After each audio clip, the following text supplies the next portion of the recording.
Hello, my name is Marcus. I'm the compiler of a collection of therapy quotes entitled 1001 Windmills of the Mind. A collection of quotes taken from what's often called the psychodynamic or the psychoanalytic perspective, which long ago, as I understand it, was referred to by some as philosophical medicine or narrative medicine, helping one to be their own story doctor, helping one to use theories, constructs, ballpark approximations, stepping stones for better ideas, prompts to free associate out from. These quotes are like pieces of the puzzle. We have to be our own detective kind of thing. Hold on a second. Oh yeah, I'm gonna get distracted. A little experiment here. I'm in front of one of the hotels, so I got people passing me by here. So I might get, and if they're staring right at me, I might get a little distracted. So never mind. That's part of my anxiety. Let's do my disclaimer from the beginning. In each video, I'm doing a disclaimer. I'm not a shrink. I'm not a professor. I'm not a psychotherapist, analyst, midwife, doula, nutritionist. I only have a BA, so keep that in mind. I'm the compiler of the quotes. So I'm finding these quotes, I'm skimming and scamming, and I believe these 10,000 quotes that we now have here to be sort of the best as I can see them to be from this psychoanalytic tradition, this psychodynamic tradition, helping us to be our own story doctor, narrative medicine doctor. Okay? So the idea is that when something about us that we don't know, and then we know it, Hermes flies across. And what we didn't know before was oppressed, but that's part of the self. So when we get consciousness of more of the self, we have more of the self, we make more sense because we have sense of self, we make more sense literally, and then we love life when we're connected to ourselves and feel embodied. And from the embodiment, we have the feelings, I feel therefore I am. It's that connection of I feel therefore I am. Simultaneously, what happens is the person has a conscious recognition of their uniqueness, and through that conscious recognition of their uniqueness, which they express through, there's pleasure, there's loving life. That's meaningful, that's delightful, and related to that ability to express their uniqueness, we have our golden ball. We have a wide range of feelings, needed feelings. So if there's a loss, no problem. Joy that runs the console normally can step aside, let sadness run the console, and we can accept loss, and then sadness and joy can swap seats again, and joy can run the console again. So joy is the normal animating emotion that drives a person in their daily life with normal, regular, so-called quote-unquote good enough development from birth to 3. Joy runs the console. In normal development, the child in the beginning is one with the mother, but he feels safe to separate. As he's separating, that's the separating part. He's getting to know himself. That's the individuating part. So from birth to 3, they call it the separation individuation process. Robert Bly, one of our guest mentors, says, forgive psychology for its jargon, just forgive it. Oops. Well, that's funny. I got some kids filming me while I'm talking. Oh, that must be a fun video for them. While they're walking along, making their little video, they flashed it on me for a second while I'm making my video, right? So we're not talking, I'm talking to you, they're talking to... You know, there is some truth to that a lot of this digital communication, it's kind of it's not the same as real human connections, right? So there is a needed balance we got to find. I haven't mentioned this, but I personally think, okay, let me say that. Got another distraction here. Oh boy, maybe I can't do it here after all. Like there's a whole street right beside me.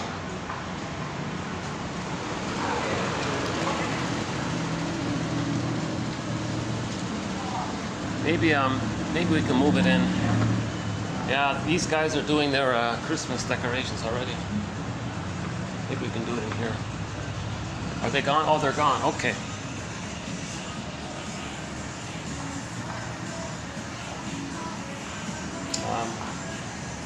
Let's see. Yeah, okay.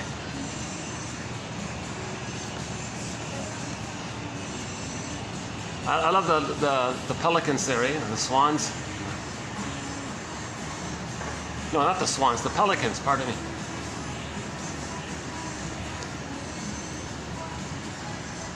Yeah, and you're gonna, sorry if you see me perspiring. So I haven't been analyzed, I have anxiety, right? So Robert Bly, he says to the audience, "Dear audience, thanks for coming to tonight's lecture. Nice to see you all, welcome. But 30% of what you're going to hear tonight in this lecture is wrong. It's up to you, dear audience, to figure out which 30%. So he's emphasizing that each person has to take it upon themselves to be their own consciousness raising agent. Like they have to raise their consciousness. So that's what these 10,000 quotes are for, to help us raise consciousness. In what's called attachment trauma, developmental trauma, relational trauma, interpersonal trauma, where the emotionality gets frozen and they're stuck there, the conscious ego that would normally develop with a secure attachment style doesn't get a chance to develop, so it's still submerged, and because of the trauma it's all frazzled up. That's the image of the scarecrow character in The Wizard of Oz. And likewise with attachment trauma, the child loses his feelings because the needs that he had for his development, for his identity and development, those weren't met. He had feelings around it, mother ignored it, double insult, mother misattuned to the needs, to feelings, mother couldn't read the signals of the baby's cries. So he loses his heart, so to speak. That's the Tin Man in another place. Now notice in the beginning of the film, the Scarecrow and the Tin Man aren't together, meaning a person doesn't want to link knowledge of the event with the feelings of the event. And that's a coping mechanism of trauma. The child compartmentalizes it. Knowledge of the event is frazzled up. He doesn't want to know it. That's the Scarecrow. Him being so weak and frazzled, he can't know things. And that's why I want a brain, I want to know things. Now, the loss of the feelings, that's the Tin Man. And the two being like that means the person feels disembodied from themselves. That's the cowardly lion off in another corner. So Dorothy's like the part of the psyche, part of the mind that's trying to line things up again. But first things first, that Scarecrow guy, that's the damaged, submerged, frazzled, undeveloped ego. Let's borrow that to the children's story. The big bad wolf was able to blow down the houses made out of straw and sticks or wood, but not the one made out of bricks. That was a firm ego. And then with the firm ego, he could see that the big bad wolf wasn't real. The mother was just misattuned. She wasn't a big bad wolf. The problem is the child projects his rage and oral greed onto the mother as a coping strategy to not feel all that excitation. He says the mother's a big bad wolf, but she's not. But the child compromises. He's trying to figure a way how to cope here. So he makes an image of the mother as a devouring monster that wants to eat him, or like the Cyclops in the Odyssey that eats the people, and Hansel and Gretel, which wants to eat the people, etc. That's not real. So with the ego made out of bricks, a firm ego, we recognize that wolf character was puffing. He exhausted himself and slank away or disappeared or something. Similar to Dorothy, she recognized that the frightening witch wasn't real through water, meaning water, emotion, energy, emotion, feelings. So she linked the feeling to her own image. So she withdrew the projection, the feelings. Okay? The feelings caused her, of her rage, original rage, put onto the mother, made her an enraged witch character. So she pulled back the feelings, and as a child they had oral greed, and the witch was the oral greed. So when you make that kind of emotional recognition, poof, the image goes away. It's not real. The baby just temporarily creates that as a trick to not get too much cortisol and adrenaline for the situation that he's in. Oh boy, I'm baking out here already. Yeah, problem is, I can't really do it inside because they play a lot of music. A lot of this music's copyrighted. I've had a lot of little bits clipped out because of copyrighted music. Hold on a second. Sometimes today, truth is, I'm having a bit of an off day today, so I might not be as fresh as I'd like to be.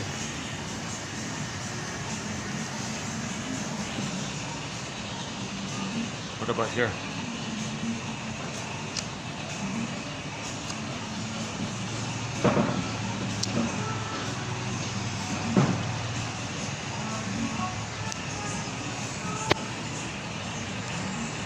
Oh, I see. There's a young couple,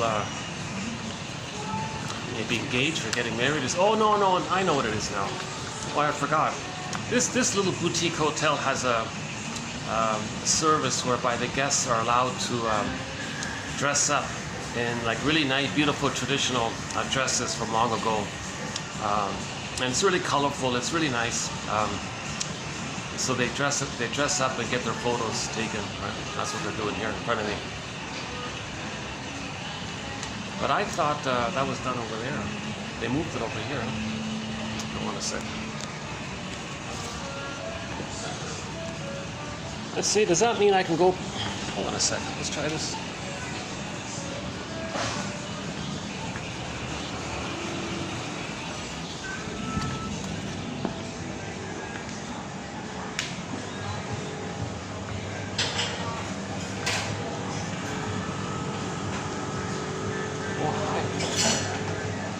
Is it okay to sit here for a bit?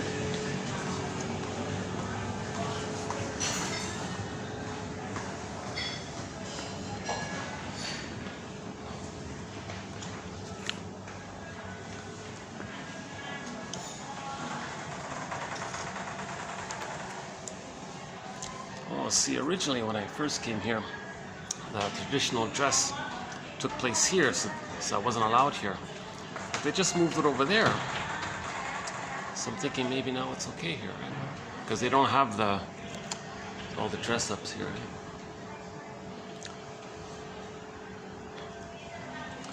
The truth is, I need to cool off here, so let's cool off. It's a really a fun, beautiful little hotel. Really a special little hotel. It's just tiny. It's every 2 steps you make, you're bumping into something or somebody. Huh?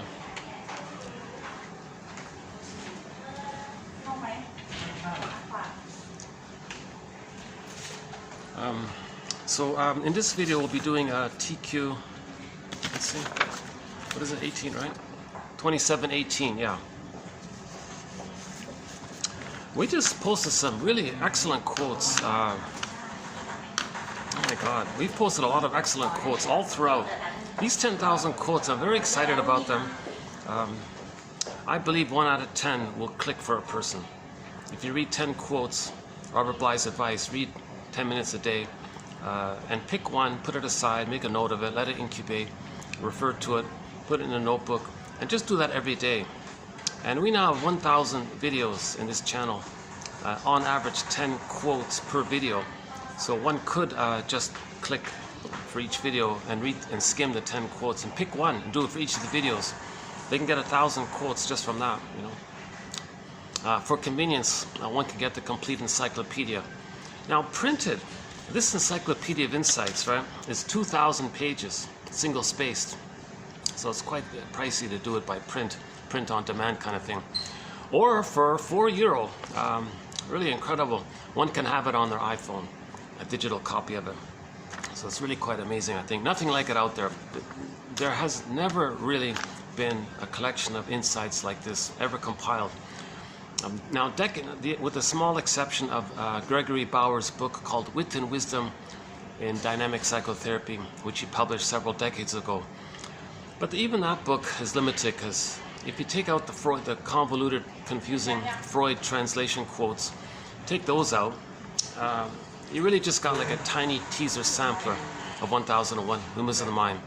Plus, I've already extracted out the best quotes by Bauer in his collection and incorporated into 1001 Windmills of the Mind.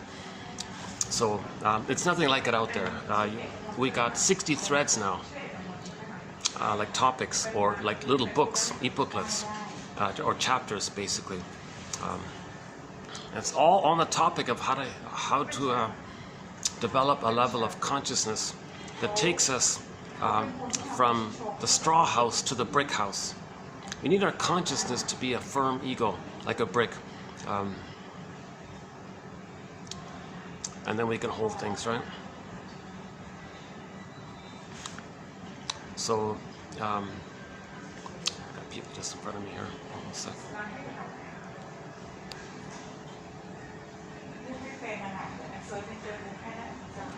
Yeah, I just realized it's just going to get worse with the tour. It's now, the peak season has officially just started. I think today, actually, the peak season just started.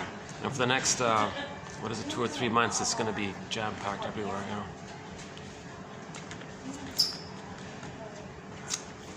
Let's wait till that couple finishes up with their.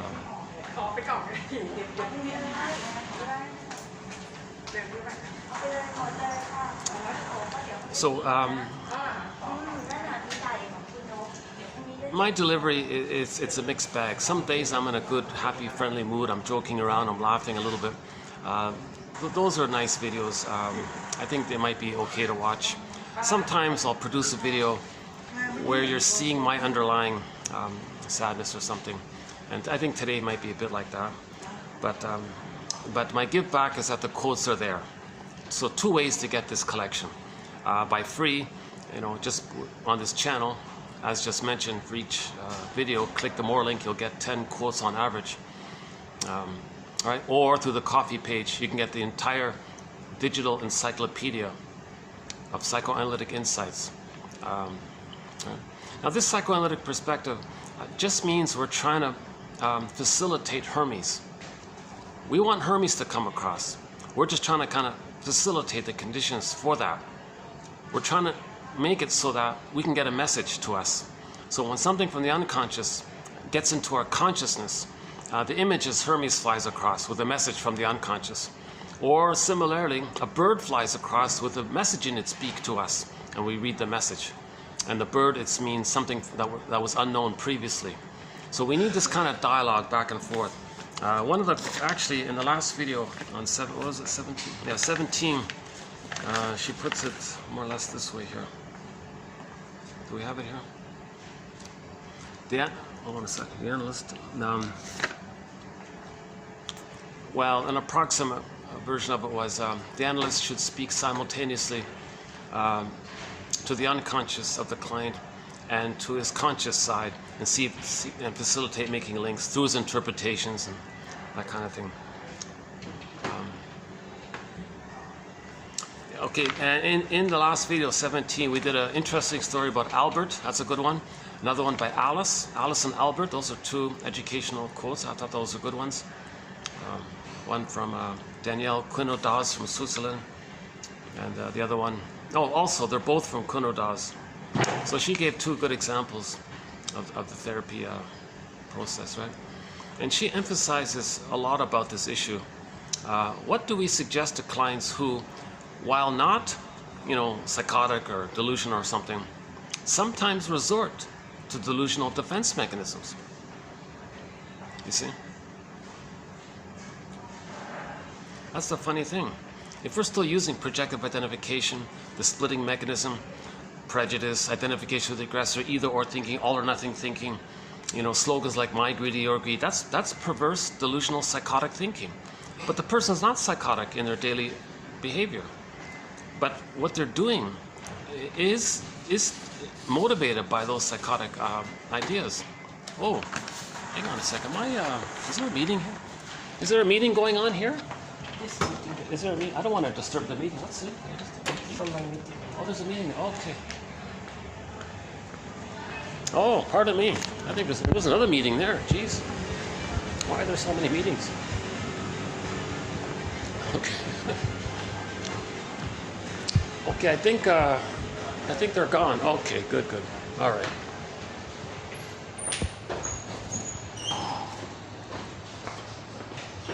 Okay, finally we can go back.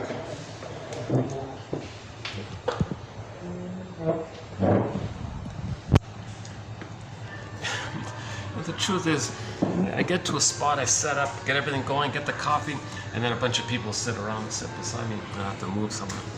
And I come back like a half an hour later.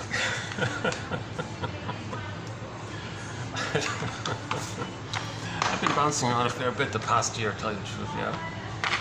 Even outdoors, when I did the videos outdoors, I'd have to bounce around a bit sometimes.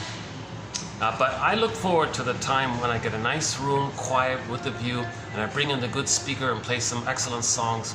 And these songs really facilitate the quotes. They really add a lot to the quotes. Recently we talked about Farron's song, Ain't Life a Brook? The folk singer Farron has a song called Ain't Life a Brook, the live version of it. We played another live version, another live song by the singer Zaz Ebouli Pareni, talking about a woman who wants to love life, but she's frozen in the past, feeling that life is passing her by. So let's back up a sec. If the child experiences attachment trauma, we all know that all of the baby's life force, all of his energy, his whole focus, his whole beingness, his whole direction of movement or something, his life force, all of it in the beginning, when he comes out of the uterus, is to find the nipple, latch on and start sucking, and then form and let the nerve lines between the child and the mother line up. And there's like a cable of communication that kind of resembles the original communication between the baby plus cord, the umbilical cord, placenta to the mother, placenta, cord, baby, cord, placenta, mother, placenta, cord, baby, do, re, mi, 1, 2, 3, A, B, C. It flows, it's smooth, it's rhythmic. Baby's needs get automatically met. The food gets sent down the central vein. For the baby's waste elimination, it spirals up the 2 veins around that central vein up to the placenta, which literally metabolizes everything. It all flows, his needs get automatically met. The baby's in the water world. Someone joked we begin as water people. So he's in the amniotic sac, floating around, and his needs automatically met. And he doesn't have to make any stressful requests. He just has a little need, it just gets met. Child might think, is he like a god or something? Is something just there to serve him? So that's called infantile megalomania. Omnipotence of thought, unconditional hallucinatory omnipotence, or magical thinking. Oh, got some people back here. Hold on a second, let's let these guys pass here. I try my best not to get anybody in the camera, but once in a while it might happen. Hold on a second.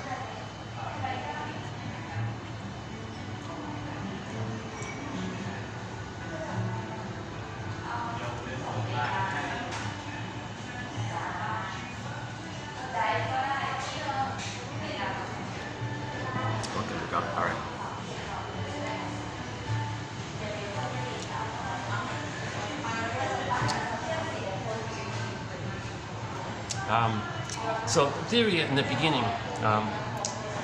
in other words, nobody's presented the theory or the argument that the baby understands that he's like a little person with his personhood inside his mother, who is a person with her personhood, with her rights and feelings and needs and wishes and emotions and griefs and her memories, and she's like a person in her own right, and he's like a little person in his own right, and he's unique, she's unique. The child doesn't get that kind of two people sense in the beginning. In the beginning, it's just him, one with all this mystery around him, meaning the power of the mother. It's this grand mystery. It's called the unico mystica. One with this big mystery, this big powerful mystery. Imagine a baby cloud blurred in with the bigger cloud, and the baby cloud thinks the bigger cloud is him. So all that power of the mother, he thinks is his power. Hence he thinks he's so powerful. So he feels like a little king, a little god, magic sorcerer and all this. And the magic part is his needs get automatically met. And plus, he's got his golden ball. We're all born with a golden ball. I feel therefore I am. So the golden ball is a metaphor for the radiance of our feelings, the vitality of our feelings, wide range of feelings, needed feelings, appropriate feelings. It animates, it radiates like the sun, the golden ball like the sun. So it sparkles out from our embodiment. And that sparkling out, that's connecting to ourself. Our sense of self is there. We feel that we can have our sense of self. So the expression of it, we feel it. I feel therefore I am. So the child has, he's loving life. He can feel his golden ball. That means he's enjoying the present. Okay, he thinks he's a little god, enjoying the present. Robert Bly jokes, times are good. Hope I'm not too loud. Hey, how are we doing here? Let's see. Oh yeah, okay, they're back there. Yeah, the front desk is sort of behind me there. I checked it with her last time. She said, oh yeah, no problem, I don't really hear you, don't worry. I'm a little conscious of that.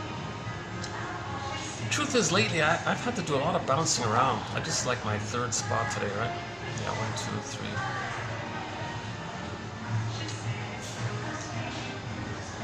Well, yesterday was a doozy. I had to bounce around like 4 or 5 times. But you know what? That last video was a little interesting.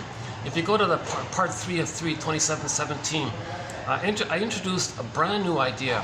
At least to me, it was new. I don't know if it's presented by others or something about the science fiction film. So I had an idea for a science fiction film that can really enhance consciousness.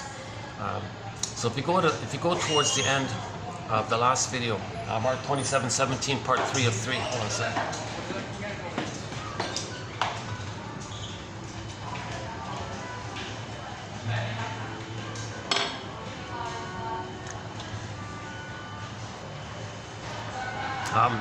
So I'm just exploring with the idea of a science fiction film. So I won't redo it here. It takes a bit of time to kind of go through it. But that was my first crack at it, and I'll update it. I think it's an interesting idea. It's been on my mind actually for a fair bit. I even had the fantasy that I could direct it, or produce it and direct it or something, and get some help, maybe writing out some of the details or something. And, you see, psychoanalysis, if we're going to know ourselves, it's not just psychoanalysis. We got to borrow literature, like the Ibsens and the Goethes. Okay, we got to borrow ancient philosophers, like the Lao Tzu's. What's the plural of Lao Tzu? Lao Tzu's. Well, Lao Tzu, the famous philosopher Lao Tzu, the Tao Te Ching, the Way, his famous poems. They're excellent poems by Lao Tzu. The Confuciuses. So all these kind of guys. Confucius has a great quote about projection, by the way, while we're here. Confucius said to his students once, "Dear students, let me tell you something. When I'm in a party of 3, I always have 2 teachers. To the one I admire, I study from him. I regard him as my mentor. I want to learn from him. And to the other, in whom I see traits that I don't like, I search for those very same traits in myself." So that part right there, that's called projection.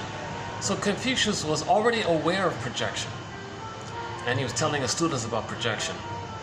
Projection is something about yourself whereby if you were to admit it, it would cause too much anxiety. It's there, but you don't want to feel the anxiety and the psychic pain, the emotional pain. So the trick is you attribute it to someone else. So your attention kind of projects, like flies out like that. And you think, well, they have it, they think it, they did it, they want it, they see this, they see that, they think that, they believe that, they want that. And it's whatever it is about you, you say they, such and such. That's a mirror to know that it's within. That's what Confucius was saying. You're creating a kind of a mirror to know what's within. One quote says, "Projection is the means of bringing this unknown repressed material to our consciousness." And when you do that, that's called, the general term is withdrawing your projections or owning your projections. But if you do that, that's the image of Hermes flying across, or a bird flying across. That's the narrative medicine. That image of Hermes flying across, that recognition of the 2 sides, and you're aware, and you're being aware of something that was oppressed, that's called narrative medicine. Like when a shrink gives an interpretation, that's narrative medicine. The person feels immense emotional relief by this, right? What is that?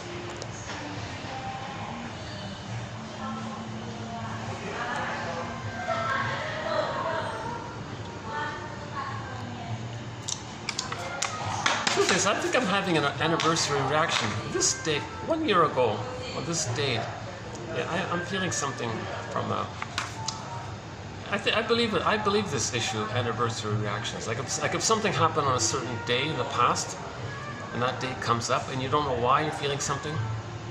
Maybe it's about the calendar, your recognition of the calendar. It triggers up something unprocessed in the past on that day. That's the so-called anniversary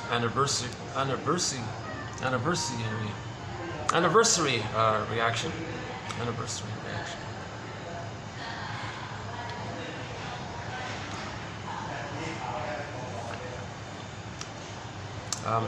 Okay, let's go back to the basic. The child has an... Oh, no, let's go back to the uterus. Hence the joke. There's a joke about paradise. Being in the uterus is considered paradise for the baby. He's got his golden ball. He's alive. He's enjoying the present. He's powerful, no stress. There might even be like a musical backdrop, right?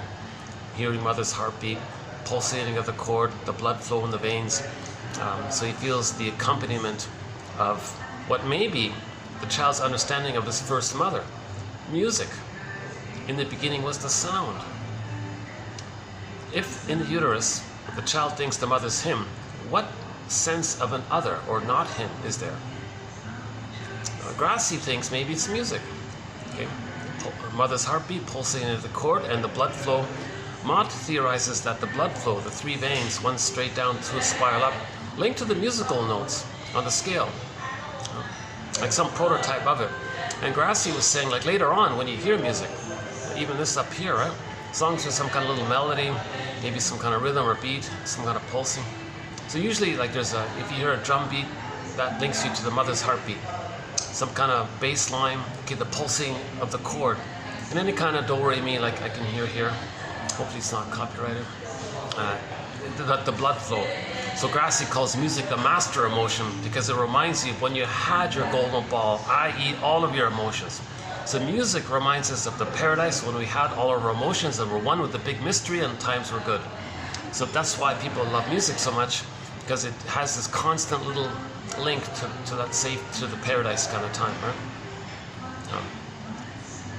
And why people might like certain music and not other music. There's a theory, like, depends on how much tension, the tritone effect, the tension, maybe if there's too much abrasiveness. Oh, what's going on here? Oh, I've got some guys right behind me. Let's take this outside. Sometimes people sit right beside me, they're curious what I'm saying, kind of thing. Hold on a second. I don't mind if they hear in, but you don't want to see, let's go up.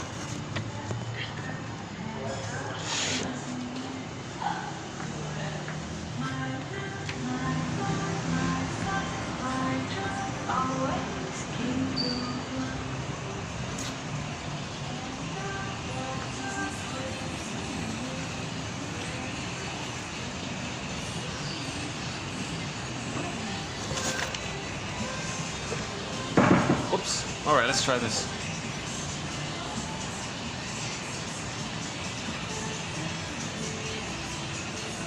I don't mind people sitting near me trying to listen to me. The problem is I get a little distracted. Like I feel a little self-conscious or something, or I sense maybe they want to jump in and, hey, what are you talking about or something. Anyways, oh, now they just left.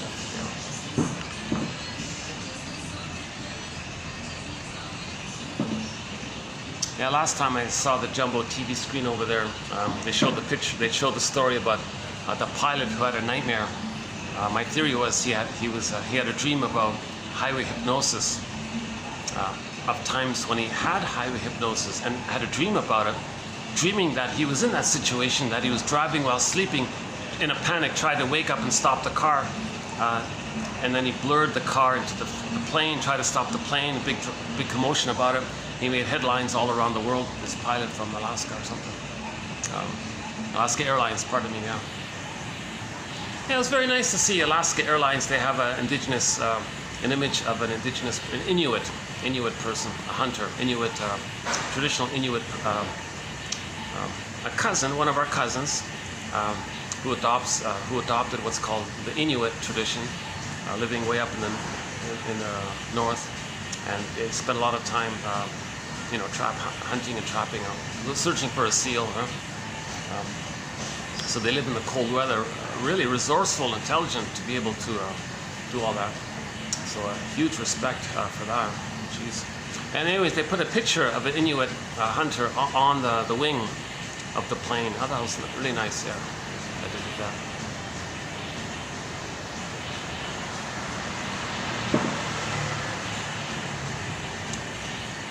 Yeah, this boutique draws a unique kind of a eclectic kind of crowd here. Oh, he's gonna start beside me there. Hold on a sec. Let's move again.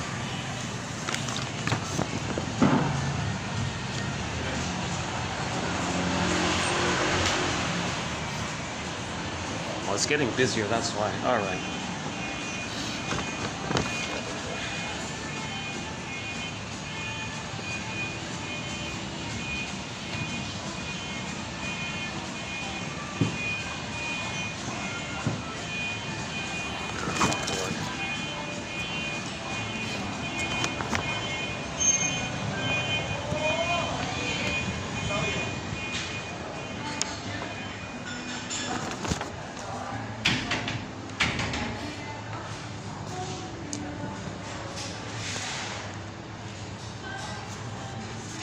Well, not that anyone needs to know this, but I was feeling a little down today, so I treated myself to a little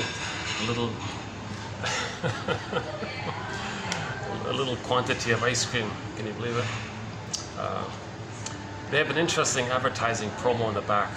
It says here, at this company, at this ice cream company, I won't tell you what. Never heard of them before, just some little. We have mastered the spirit of rebellion. We craft amazingly good flavors, capturing the way of life and the spirit of the people we meet. So what's your story? Not a bad little thing here. At this ice cream company, and it's okay. It's okay. But at this ice cream company, we have mastered the spirit of rebellion. See, every baby in our memory, we want to fight back to the mother. Mother, no. We want to rebel against the abusive mother who's not meeting our needs, who's misattuned to our needs, who's malattuned to our needs, who's scaring us, who's not being around when we need her. We want to rebel against the mother. Change your ways. So that's kind of like the rebellion, right? So in the unconscious, if anybody has an insecure attachment style, there'll be this attitude of, geez, I wish I could have argued with the mother and made her change her ways, made her see the error of her ways, try to convince her that babies need mother's love, you know, and try to help her. Anyways, but those mothers are traumatized themselves. Some mothers, when they have a baby, they're reminded of themselves, of what happened to them. They replay what happened to them. They identify with the aggressor, the shaming mother, who shamed them. They see them onto the baby. The memory is mother shamed them. They play the shaming mother who shames them, but they see them onto the baby, so they shame the baby. Baby's going to rebel. Of course we're going to rebel. Mother, what are you doing? I'm not you from 20 plus years ago. What, and you're not your shaming mother. Why are you imitating her? What are you doing? So of course the baby's going to rebel, right? At this ice cream, I know you got ice cream. I know you need ice cream as a substitute for. See, the ice cream is just a trick. It just tricks your mammalian part of the brain to make you feel safe by the sugar, salt, and fat. But that's not this. Then you feel safe by that. But it's not the safety of mother's tenderness and sweetness. So if mother's sweetness is missing, we may buy sweetness as a synthetic symbol for what was missing originally. At this ice cream company, we have mastered the spirit of rebellion. We craft wicked good flavors, capturing the way of life and the spirit of the people we meet. So there's that sense of a connection and community, the spirit of the people we meet by this ice cream. Oh, the ice cream company meets a lot of people. Oh, I want to be included.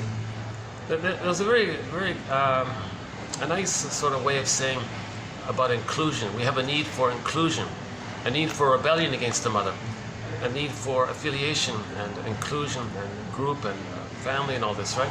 So now you can feel like you're part of the family, rebelling kind of thing, right? So what's your story? And how about you individually? We're listening. That's a very clever. At this ice cream company, we have mastered the spirit of rebellion. All right, yeah, really? You've mastered the spirit of rebellion? I want to rebel. Unconsciously, so you're drawn already, right?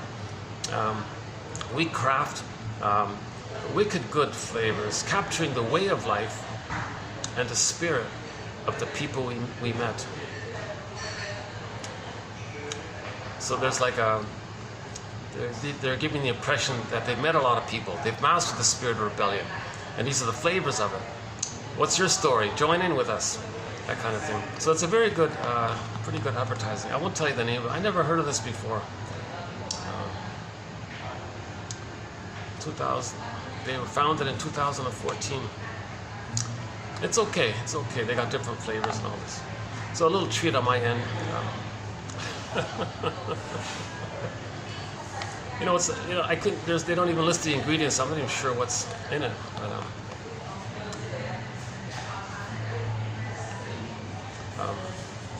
But yeah, it's not something you can afford every day, right? Talk about inflation, eh? Like the price for this. Just a few years ago, you could buy a whole pint. For the price of a pint, now you're getting this, right? So inflation is not just the price is going up. It's the same price, but what you're buying is reduced. That's the same as inflation, right? In other words, you need more money to get what you used to get, right? Like to buy a pint, I'd have to buy, what, 4 of these maybe? Maybe four times? So it's 4 times more expensive. Look at that, eh? In just like a couple of years. Ice cream has gone up 4 times the price. Eh? But you might be distracted. Well, it's the same price, you're just getting a smaller amount. Huh? Okay, never mind.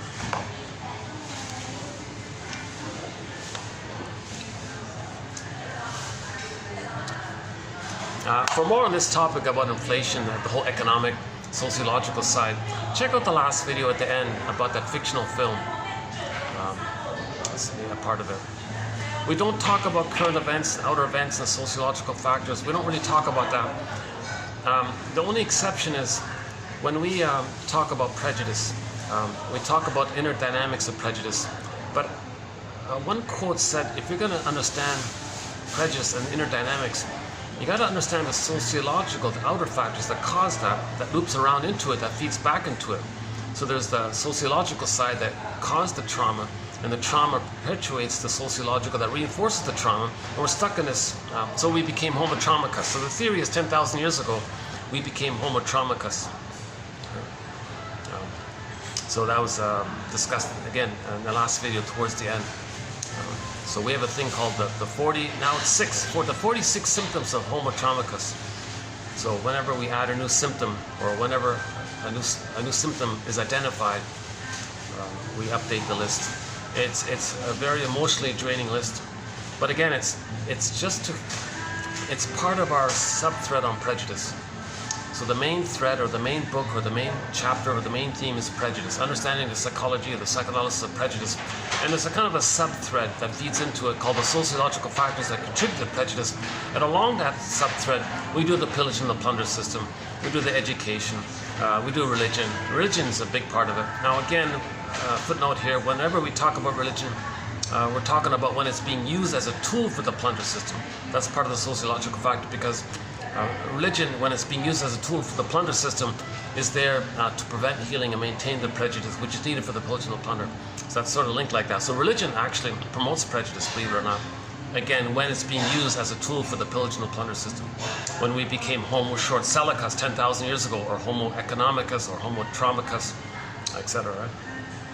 And then we do a little bit about the propaganda, advertising, the schooling, some things like films and things like that. So actually, there's that's a fair bit of material on there, but we don't really focus it too much. That material, that sociological line, is just embedded within the main line of psychoanalysis of prejudice, and then all of the remaining 59 topics or chapters are all on psychoanalysis. So we're trying to learn this language, this perspective, this know thyself, know yourself, conscious self, repressed self, conscious self, unconscious self. Okay, your conscious self, your denied self. Your denied self, your repressed self, your unconscious self is sometimes called your second self, your secret self, your unconscious soul, your double self. Okay, this unknown self of us, it's the one who walks with us, who's not like us, who is us. Someone's living my life, and I know nothing about him. Again, this is the double. In literature, it's the motif of the double character. So that we talk about this double character, and we want to dialogue with this double character. Like in the Phantom of the Opera, she goes into the basement, symbol for the unconscious. That scary dude is not a separate outer character, it's just a personified character to represent her, the singer's own pain, shame, rage, hurt, and all this. So she dialogues with herself, in effect. As she does so and learns about herself, she feels more sense of self, more embodied, went back on stage because she had more sense of self, more connection to herself. She was more embodied, she was a better singer. She made more sense in all this, right? And so we, to that end, on this topic of the double, the lead key prompt for this is Otto Rank's essay called The Double. Short little essay, excellent essay called The Double by Otto Rank, a shrink from long ago. I think at one point Mr. Freud was going to make him his successor or something. Anyways, smart guy, young guy, smart guy. That essay is excellent. He talks a lot about birth trauma and all. Anyways, I we don't have too many quotes from him, to tell you the truth. But that essay is excellent. He bases his essay on the literature motif of the double, and he uses the play called The Student of Prague. Student of Prague. So in this play, which was made into a silent film back in the 20s, it's on YouTube, but according to the essay, some guy bumps into some other guy. Again, this play is a metaphysical science fiction fantasy story, right? So this guy bumps into this mysterious other guy. That other guy that he bumps into is himself, but he doesn't know it. That other guy is his repressed self, his denied self, his second self, his double self. It's him. It's all of him that he doesn't know about. Who he'd be had he been loved. Who he'd be if he had his consciousness. Who he'd be if he had his capacities to make an I statement, to say what he feels and needs. Who he'd be had he been loved. The ability to express your feelings, the ability to know your needs. So there's a lot of vibrancy there, and he's a powerful character. So the idea was, in The Student of Prague, was he bumped into this powerful other guy.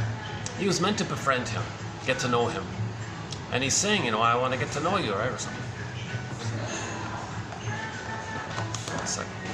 Okay. Let's be silent here again.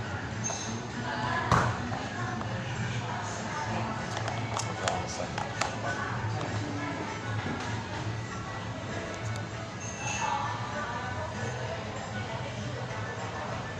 Oh, the lights came on. All right.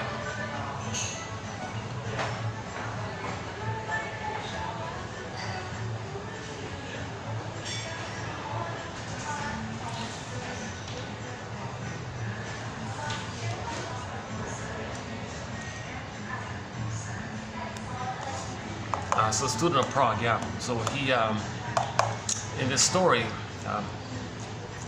he was meant to befriend himself. He never made the connection that guy was him. He refused it. He was resistant to it. He even argued with this guy. Finally, when he hurt him, he was hurt. On the tombstone, it said, "Here's a guy who never got to know himself," or something like that. So the moral is, the reader of the story is meant to make this connection that we got to know ourselves. There's an unconscious self and a conscious self. We got to know our unconscious self. The self is the totality, the sum up of our conscious self or unconscious self, and you get like a summed up of it all or something like that, right? So you got to know both sides. You can't just know your conscious self. Well, a guy named Brill says, well, then you're only knowing 15% of yourself. 85% of yourself, he estimates, is that repressed character. You, right? And I've been borrowing the film That Uncertain Feeling for this. Because there was a young lady in there. So now I would play the boombox, or the CD player, or the MP3 player, or the vinyl. Dreamboat Annie by Heart. So the song Dreamboat Annie by the classic rock band Heart. I would play the song Dreamboat Annie because there's a line in there. One of the lines in that song is, "Sad faces painted over with those magazine smiles."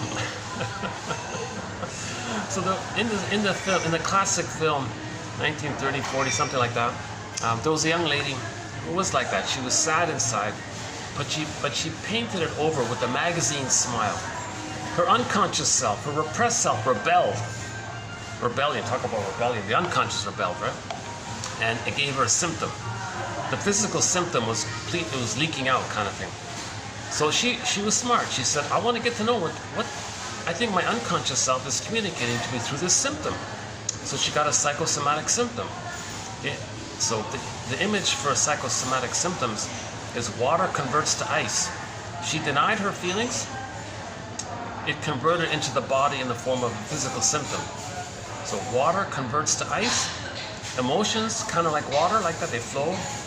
Movement of emotions, like a wave. Your emotions wave, like a... And then it's blocked, kind of thing. It converts into something hardened, into a psychosomatic symptom. That's called conversion. So the symptom reveals the feeling. And if you're not aware of it, it's concealing it. So it's there, it's telling you. Right? One person says, just like art tells you your feelings. Well, think of it that way. You got a physical symptom. It's like a painting showing you your feelings. Huh? That was Jeanette Paris's, one of her ideas. Well, yeah, we did some very good quotes by Jeanette Paris recently. Yeah, if you type in G Paris, yeah, we got some good quotes from her about a month ago, yeah. Her term for trauma is emotional hypothermia. Right? Usually it's like some people, usually the image is emotionalities: frozen, petrified, turned to stone, unreal, numb, sleepwalking, life's passing you by, living the unlived life, living the provisional life. She calls it emotional hypothermia. So interesting addition. Yeah, I think a helpful addition, yeah. Oh yeah, that uncertain feeling, yeah. It's gonna get dark here soon. Well, when those guys leave, I might go back outside. Yeah.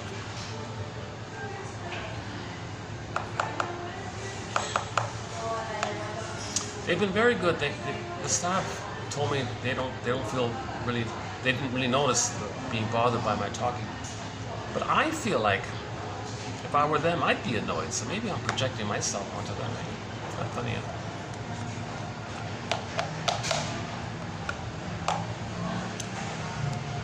Nice venue here, yeah. It was such a nice, peaceful venue. This really deserves a peaceful, calm, beautiful delivery to match the environment, right? My delivery should match the beauty of this environment. There should be like a congruency there. It's very incongruent to be such a beautiful environment with my anxiety like this, right? I should try to remind myself of that, you know.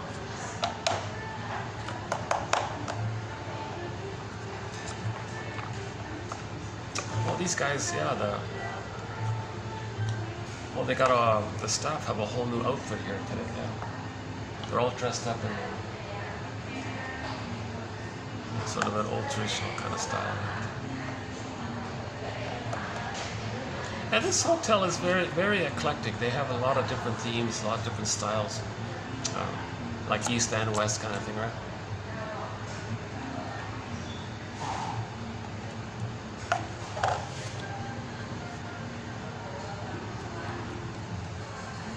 I think this is supposed to be a Parisian style tea room here. Okay. Yeah, sorry, I'm a little distracted today. Yeah, I'm not really focused today, to tell you the truth. Anniversary reaction. A year ago on this day, yeah. Jesus Christ. That's why I had to buy the ice cream.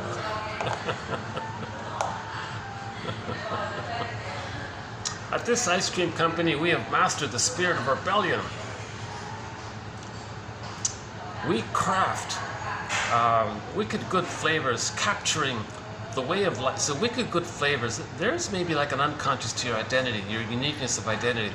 Everybody has a wicked good flavor. Everybody has a unique sense, their own unique spirit. Maybe there's like a crossover there. Maybe they're trying to tap into that, right? Capturing the spirit of the life and the way of life and the spirit of the people we have met. So there's like validation, there's community. And so what's your story? Question mark. Huh? That's a pretty good, yeah, that's a pretty good little slogan there, yeah.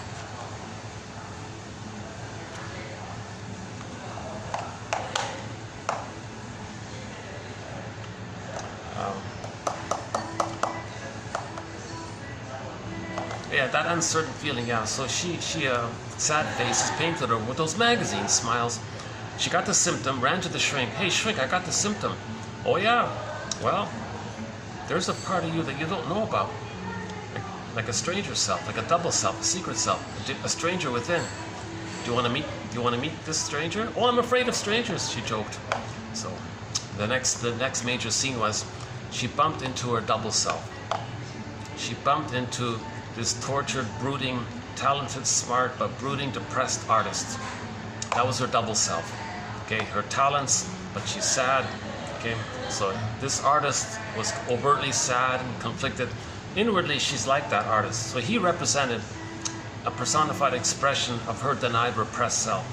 So because she went to the shrink and was told to befriend herself, she befriended that guy. So the film was about her in dialogue with this guy. Okay, not meant to be taken too literally. As she hung out with this tortured artist guy, and learning from him. And he was a teacher to her. He was teaching her things, and they developed a closer friendship and all this. And so finally, at the end of the film, yeah, her symptom was cured because she got back herself. Because she admitted that what he was her. She admitted in herself what she saw on that guy. That's Hermes flying across. Right?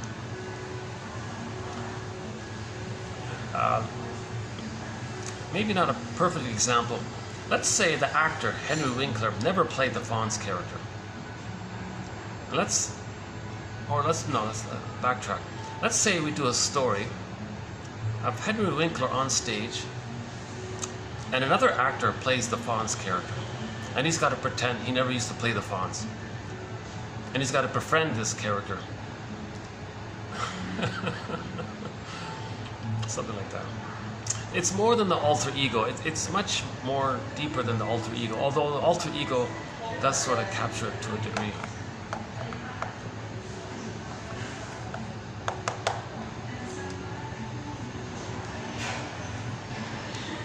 Robert Bly puts it this way: a lot of our repressed self, it's because it's unconscious, it's dark, we don't see it.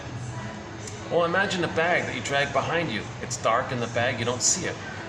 So the bag that we drag behind us is a metaphor for the non-reporting brain. It's called amnesic memory. The child records things. He has these memories, unconscious motivation. It's strong in there. There's life forces in there, so it's alive in there. And he's got strong beliefs in there. A lot of energy in this amnesic memory. But it's unknown to us, hence the idea of the bag that we drag behind us. So by the age of 5, so much of who we're meant to be, our potential, gets put into this bag. And then we carry this long bag behind us. And then we spend the rest of our lives trying to get back, reclaim, reintegrate, resynthesize, re-own, reappropriate what we put in originally in childhood. We're trying to get it back. Right? That's a similar idea, right? So all that's in a bag, all the energy is called the id. Where id was, ego shall be. There's the bridge. That's still the best sort of summary phrase of psychoanalysis. Where id was, ego shall be. Meaning we want to make the unconscious conscious. What's denied, what we don't know, what we don't want to believe because it's too painful. Well, now we've grown up, we build a basket of kind of awareness, then it's safe to come into us. So one poet said psychoanalysis looks for an egg in a basket that's missing. So first the bird flies around and makes a nest. Then there could be an egg. Okay, likewise, first we need these 10,000 quotes. That's like building the nest, and then the feelings can come back in, right?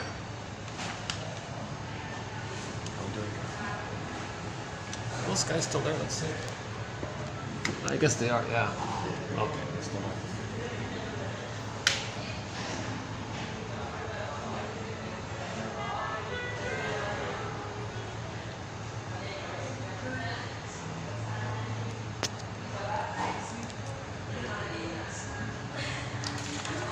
You know, 2 hours is not enough. It takes me 2 hours just to warm up. Until my tech issues here with my phone gets resolved, I can only do 2-hour videos. So hopefully that'll get sorted out.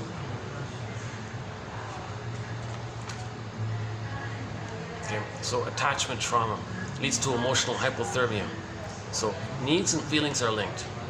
The child has needs. Baby has needs for his development, for his identity, for his sense of self. He needs to develop to a sense of self, to a psychological birth, to his ontological self. I feel, therefore I am this. He's got needs for that. In the beginning, he needs an extended paradise for the first 4 to 5 months. He has certain needs. So a summary of the needs was discussed in the last video, the past 2 videos. For the time being, I'm just calling them the 3 blocks of time where the baby has certain needs in relation to that time phrase. So from birth to 4 to 5 months, he has the need for the mother to be a symbiotic object for the baby, giving her a reverie, attunement, positive maternal experience, holding environment, not just physical safety, but her mother's presence. Then he's present to himself. Mother soothes the baby. He can soothe himself. He wires in what the mother does. The interpersonal leads to the intrapsychic. Whatever the relationship is between the baby and the mother, he wires it down according to that. So if there's a positive relationship, then he lays down a positive normal wiring. But if there's some kind of convoluted, painful, miss a tune, you know, with the mother. She's absent, confused, in a bad mood, and baby has to wire it all down based on that. Okay, that's a traumatic script. It's going to cause them problems. It's going to go through life recreating the present, that interaction, hoping to change it. So there's a whole topic about this called repetition compulsion. Right? If there's a problem with the wiring, it's going to go through life in a state of timelessness. No time, infinite. In the unconscious, there's no time, it's infinite. All time is that time. The present is still the past emotionally.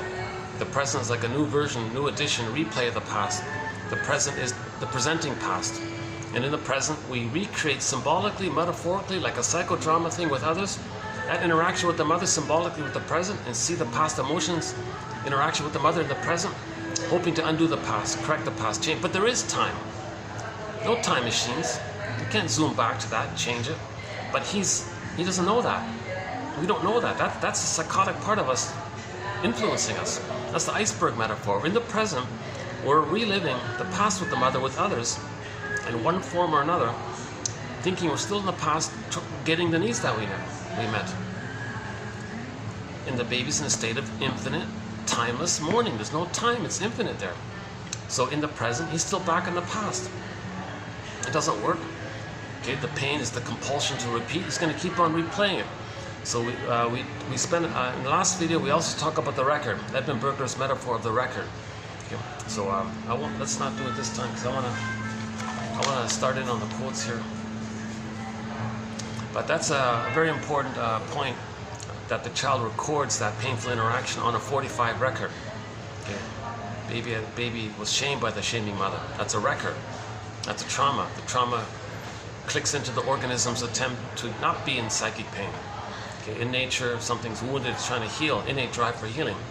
So, but there's no time there. So he's always doing the same, replaying, repeating, repetition compulsion. Mother, I have these needs. Okay, again, needs for his identity. Needs unmet, identity squelched. He's gonna cry. Mother said, what are you crying about? Okay, he's afraid to cry now. His needs and feelings all got squelched. Huge psychic pain. Emily Dickinson, there's a pain so utter, it swallows substance up, his soul swallows it up, okay, meaning the golden ball goes down the well. This cord gets yanked down into the underworld, the baby lost in the forest. Okay, in a Pied Piper story, children locked in the mountain. Okay, Iron John story, golden ball locked in a cage.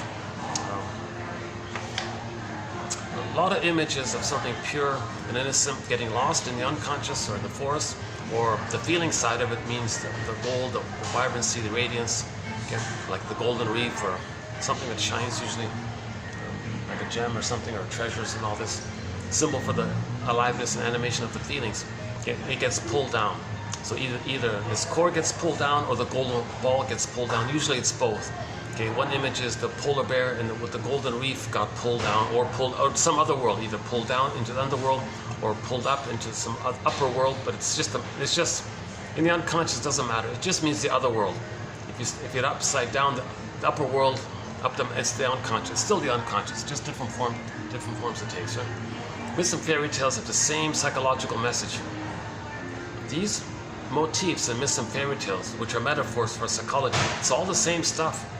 You take an anthology of myths and fairy tales from the Inuit, for example, and one from the Grimms or whatever, it's the same stuff.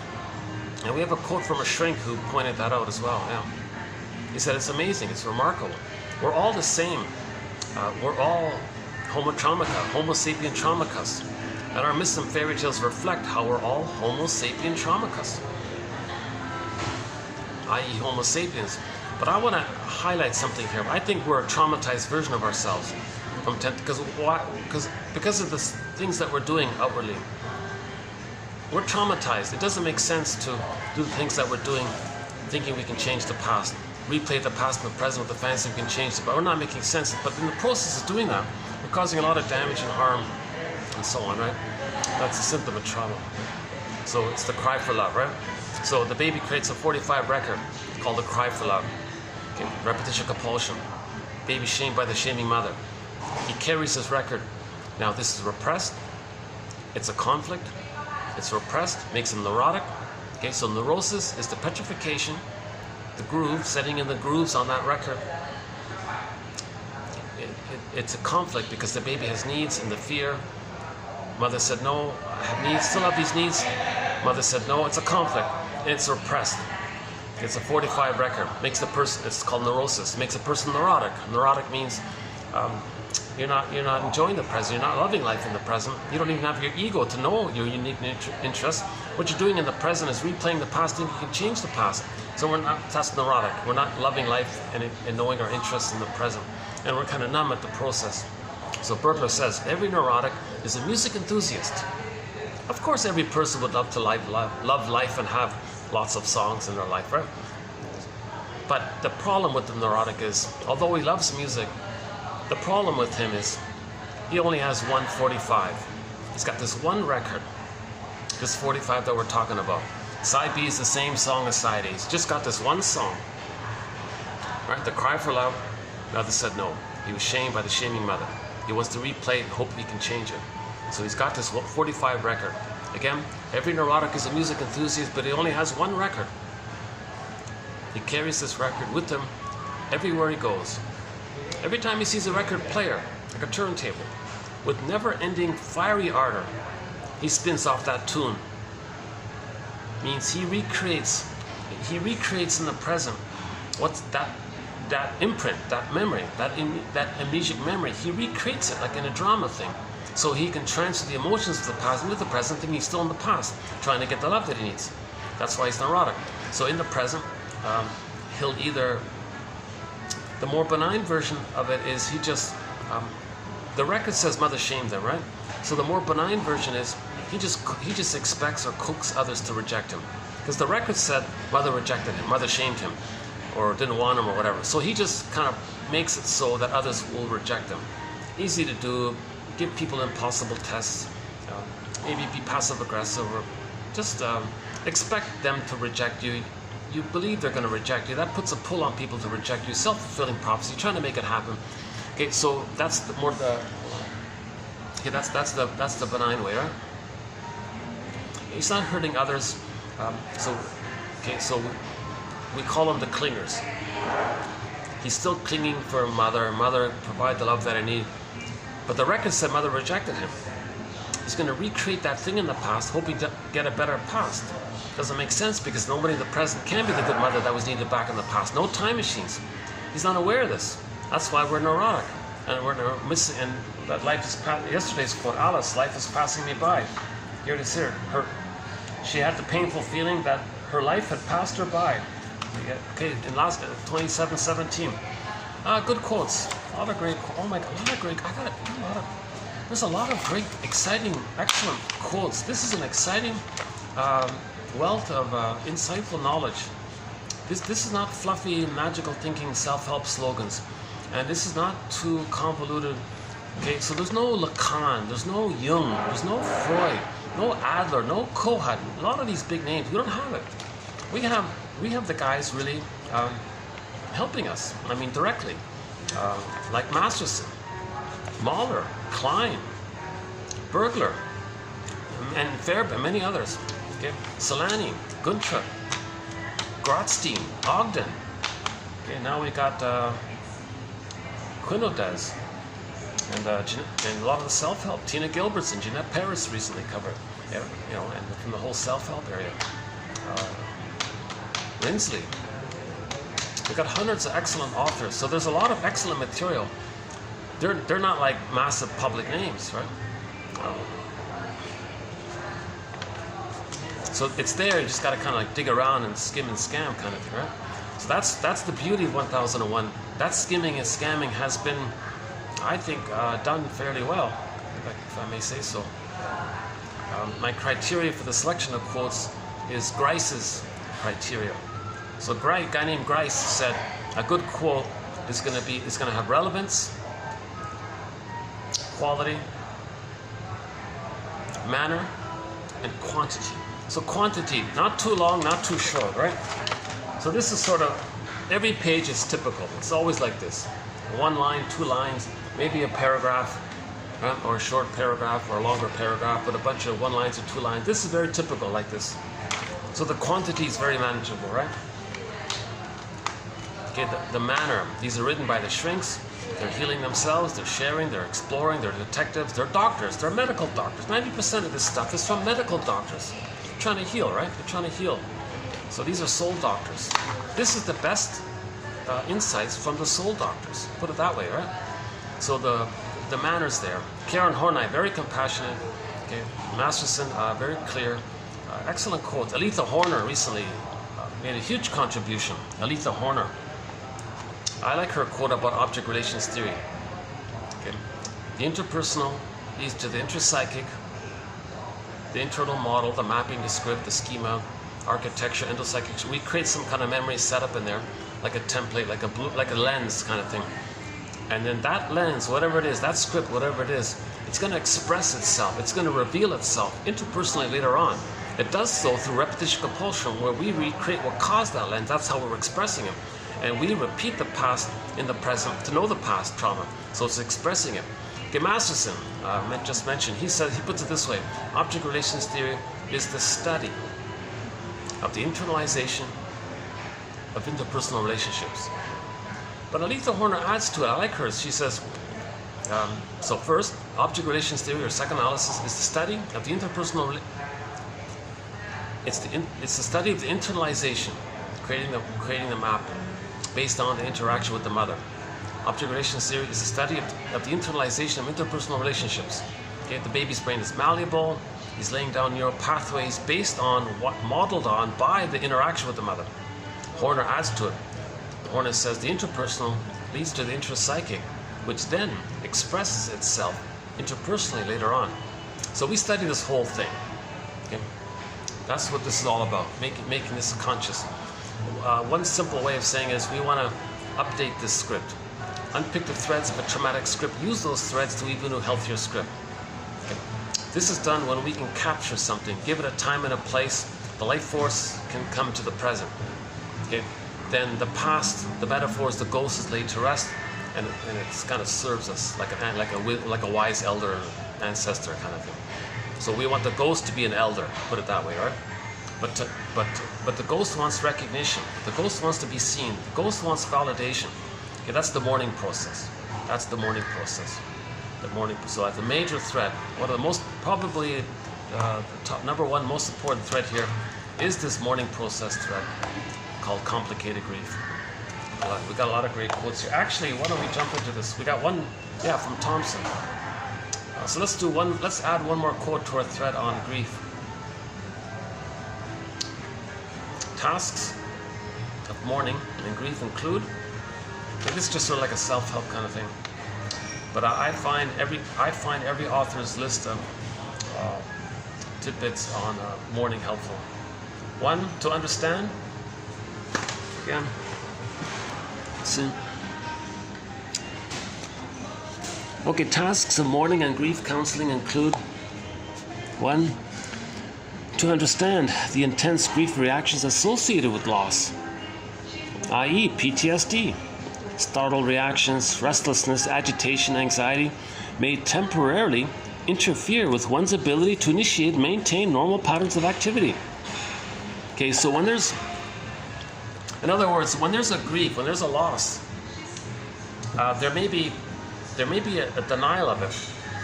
After the denial, there's going to be an onset of the loss. Depending on the person's psychic structure, that loss triggers up the loss of the mother. Now you got PTSD. If the baby's traumatized by the mother, there's PTSD. So we can have PTSD from a developmental trauma. Now you may transfer the hope for that love with others in the present. And if that person's gone, that triggers the missing mother. Now you're getting your PTSD. So a lot of this PTSD symptoms, she says here, exaggerated startle reaction, like the nervous condition, right? Yeah, I just saw an episode of the comedy. I'm not a huge fan. I don't like how Danny Thomas shouts all the time. But that seems to be a common thing in the 50s. So there's a 50s comedy show called the Danny Thomas Show. I just started watching a few episodes. And he was going to get remarried to a girl. And his son was testing her. He wanted to know the condition of her nerves. I'm testing you. If you're going to be my stepmom, I got to know what kind of nerves you have. So he was trying to startle her and all this, but no, she was calm. So she didn't have PTSD. Oh no, she's good, Dad. Her nerves are, I thought it was interesting that they had this kind of awareness. Her nerves are good, he said. So in the PTSD, we say the nerves are fried, the nerves are frazzled, nervous breakdown. These are the symptoms of PTSD, right? Restlessness, agitation, easily triggered, high anxiety. And then this may interfere with your work, with doing normal things, even chatting with people sometimes. I might do that, I might be impatient or something. And if they're testing me, if they have PTSD and they're testing me, see, there's always that, I'm sure. Okay, number 2, one has to adjust to life without that person, right? One must face the loss of the many roles the other person filled in their life. So you got to take on the role that other person played. For example, in a divorce, let's say, well, you got to take on the role that they played. If they were like a helper or they backed you up on certain things, well, you got to take in that role for yourself in the meantime, right? Number 3, to experience the pain of grief, or it will manifest itself through self-defeating behaviors. So if you deny the pain, you're going to get a symptom, or some personality trait will flare up in an exaggerated way. So something's going to come out, right? Like that pilot guy who nearly crashed the plane, right? Because he was denying it. He had some kind of loss 6 months prior. He denied it, took some substances to bury it, and then it came out in that near fatal accident, right?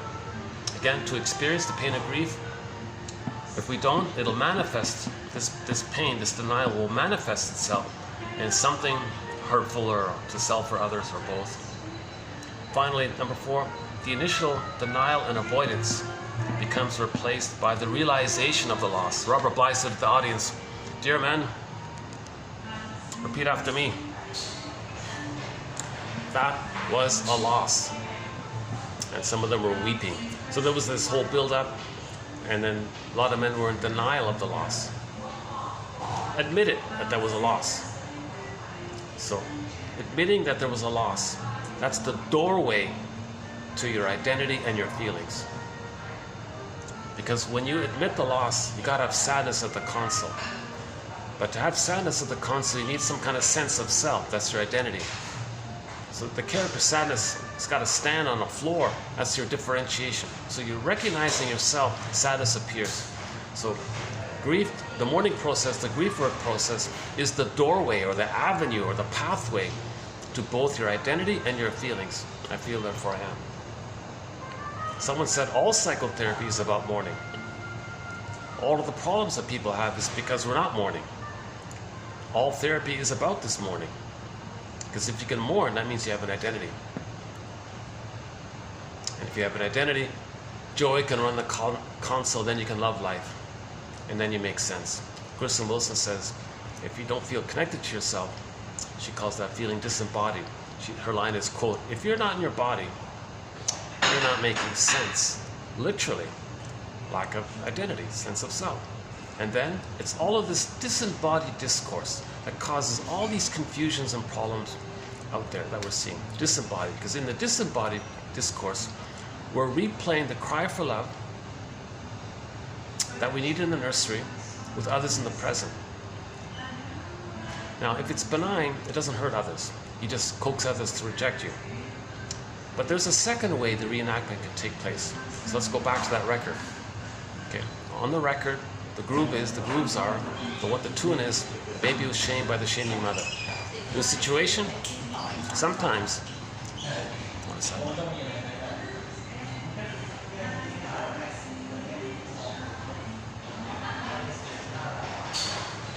Okay, I guess we're still going on here. Sometimes this place is so busy I can't do it here. There's people all around. So I have to come back to when it's a little bit quiet.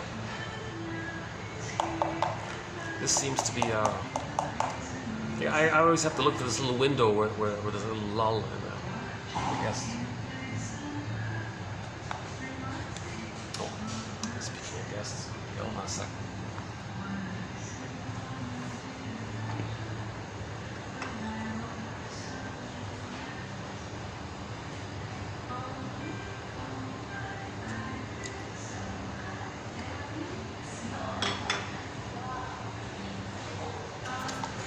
Yeah, I just realized, just reading this to you now makes me appreciate this advertising slogan more. At this ice cream company, we have mastered the spirit of rebellion. We craft wicked good flavors. So there's like an excitement of your identity. Capturing the way of life and the spirit of the people we met. So what's your story? See, it includes you. They validate your identity, your need for rebellion. They accept it, they've done it, they've met others who've done it, and join us. This is kind of like a join us kind of thing, right? It has this feeling to it, right? Yeah, it's a pretty good little advertisement. I remember, oh my God, I never mentioned this. I remember there was a bottled water company. Their slogan was, drink in the power of the mountains. Something like that, I forgot exactly. So the water was like a mineral water from the mountains. And they showed a picture of the mountains. Drink in the power of the mountains or something. Actually, I still have, to tell you the truth, I have it, I carry it with me, yeah.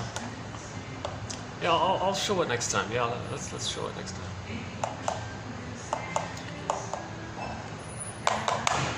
Yeah, a lot of material about advertising. Usually advertising appeals to your unconscious unmet needs, wishes, fears, fantasies, around trauma with the mother, rebellion, needing the bliss, needing the safety and the reliability, to be loved and reassured. This product will always be there for you. It's reliable. You can count on it. You can trust it. Dependable, durable. Like the baby needed that. The baby. So what they do is they describe a good breast. They don't say the word breast. They take all the adjectives of the good breast, do the flip thing, put in the product. This washing machine is bountiful, is reliable and stable, etc. So the advertisement appeals to your unmet needs. So some of the needs are so-called pre-Oedipal, that's the more primal ones. Some of them are so-called Oedipal, where you want to find your identity. Some people didn't get enough love to first know themselves. So some ads are about that. That's called pre-Oedipal, right? Again, some people didn't get enough love to feel safe enough to leave the mother. So they're still searching for that love, the good breast. Some people got the breast, but didn't feel supported to leave the breast. That's the Oedipal issue, and know themselves. So some ads will say, find your identity. If you go to this muffler shop, you're a somebody. You'll have your identity. Yeah. Now that's a beautiful one. That's an excellent one because they can be both. That slogan, come to this muffler shop and you're a somebody. Some people may use it for their individuation. Some people may use it for their pre-Oedipal issue of being one with the mother. You're important. You're a somebody. You're a little god with the mother. Infantile megalomania. They may think of it in that way. So that ad, when that ad came out, the article said the sales jumped 30% almost instantly. Can you believe it? Once that slogan came out, the sales jumped 30% because that ad appealed to our needs for identity. If it's a pre-Oedipal issue, well, you're old narcissism, thinking you're a little god. If it's wanting to separate from the mother and having your authentic personhood identity, it can appeal to that side. So it appealed to both. So they let the viewer or the listener of the slogan decide for themselves, and they all flocked in. Oh, I want to be a somebody. Give me a muffler. Buy me a muffler. I want to be a somebody. Oh yeah, sell me your muffler. Give me 2 mufflers.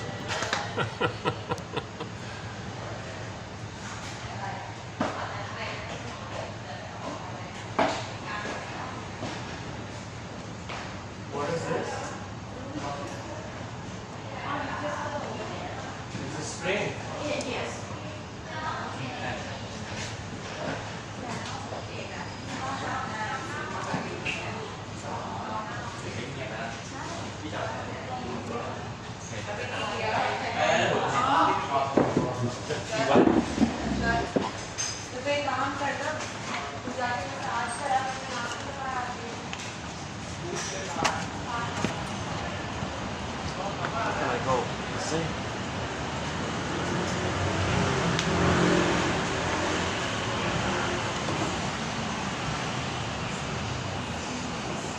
Are they gone? All right, maybe they're gone. Let's see.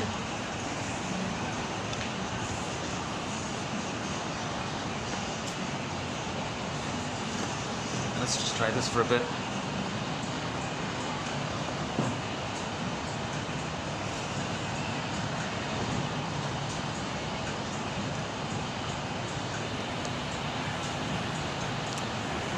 Okay, so we have 60 threads to 1001 Windmills of the Mind. What are the threads or chapters or e-booklets or topics or themes?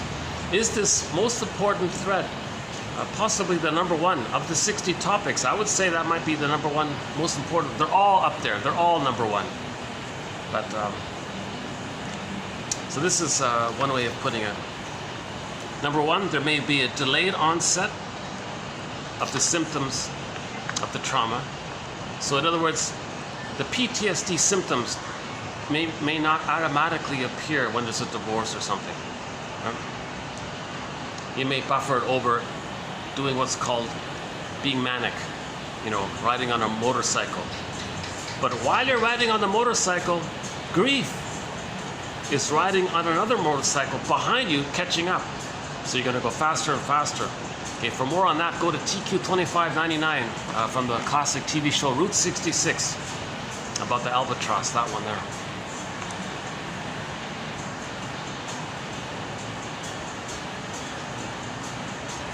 The psychic structure needed to mourn losses is called differentiation. Meaning originally, in the psychic structure, in the mind, in the template, the child felt safe to separate from the mother. If he's still fused in there, and he acts like her, he's still fused there, he can't mourn. Because you put a dash between the M and the O in the word mother. If later on the other's gone, you look at the template, other's the mother, but the mother's you. You're the mother in your psychic memory if you identify with her. So you're going to deny the loss because the emotionality would feel like you're losing yourself if you don't have a mother, if you become the mother. That's called complicated grief, aggravated grief, the derailment of the grief process, pathological nostalgia, melancholia. Okay? A person usually becomes a bitter, stingy curmudgeon late in life. Those angry, grouchy guys are barking at every little thing, the Grinches and the Grouches and all. Oh yeah, that episode. There was another episode about one of those obnoxious, annoying guys barking all the time, controlling everybody with his hyper demands. Yeah, the Danny Thomas show. Oh, why did I mention that one? Oh yeah, about the kid testing the potential mother-in-law, her nerves. Yeah, that one there. I was mentioning in the last video, I don't really like these shows. Why is there so much shouting going on? Even in that show, they're just shouting at the kids. And I noticed one of the kids, the little boy actually, spent his whole childhood as a child actor in that show. And he's featured in most of the episodes. And the guy who's playing his father, right, in the show, he's just shouting all the time. Sometimes he's really angry at the child, over the top. He sounds like one of these belligerent, vulgar characters, like the Honeymooners guy and the Archie Bunker guy and the Al Bundy. He sounds kind of in that category, not as bad as those belligerent ones, but he's sort of a little bit in that area. He's kind of like that, right? I thought, that poor kid, is he really? You don't see it in the show that he's bothered by it, but when that show finished, he had a lot of problems. I looked it up on the Wikipedia. That guy had a lot of problems. In other words, what my theory is, he experienced a lot of emotional abuse, emotional violence, and then that guy ended up in a violent realm later on. So I think parents shouldn't be shouting at their children all the time, because they may identify with the aggressor and act like it later on. So if the child experiences emotional violence, let's say, he may later on express that in some form or another, including physical, right? So that's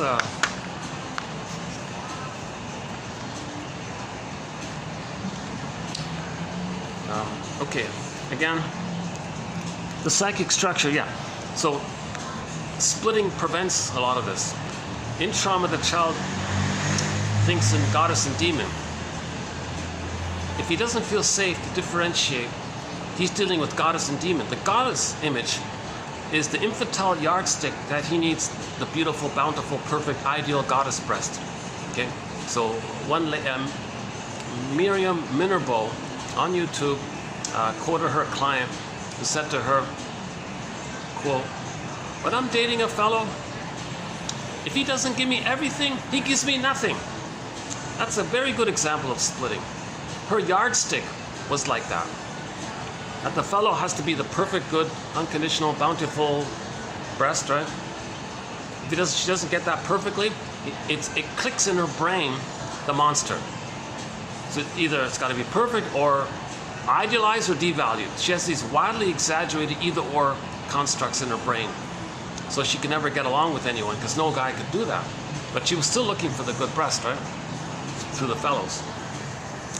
Okay, so a simple way of saying it is, when the baby's nursing, okay, and it's going on okay, the nerve lines are lining up, he's in heaven. He's in heaven. He's in paradise. He's in Shambhala. He's in Shangri-La. He's in a paradisal Garden of Eden, blissful oneness with the big breast, right? Meaning the powerful other. And he's one with it. He's special. He's loved. The powerful breast mother is loving him. So that's heaven.